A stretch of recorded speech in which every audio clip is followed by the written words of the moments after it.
अस्सलाम वालेकुम भाई, मेरा नाम रूबी है। मैं बेवा हाँ, 3 मेरे बच्चे ने, वडेरा माँ बाप भी मेरे नाल रहिंदा है। किराए ते रहनी हाँ। पैसे नाल मेरियां बड़ियां जरूरतां पूरियां होंदियां ने। अल्लाह पाक तैनूं जिंदगी तंदुरुस्ती सेहत देवे। ते पैसे नाल मैं बच्चों दे भी खर्चे पूरे करनी आं। माँ बाप दी तबीयत खराब वगैरह होई उन्हां दी भी दवाई लैनी आं। बड़ियां जरूरतां च तेरे पैसे मैनूं कम्म आंदे ने। अल्लाह पाक तैनूं जिंदगी तंदुरुस्ती और सेहत देवे।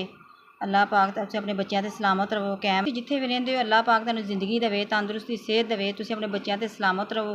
अल्लाह पाक इंज ही खुश दे वसदे रवो। तेरे पैसे नाल मेरियां बड़ियां जरूरतां पूरियां होंदियां ने। अल्लाह पाक तैनूं जिंदगी तंदुरुस्ती सेहत देवे। अल्लाह पाक तुसीं अपने बच्चों ते सलामत होवो।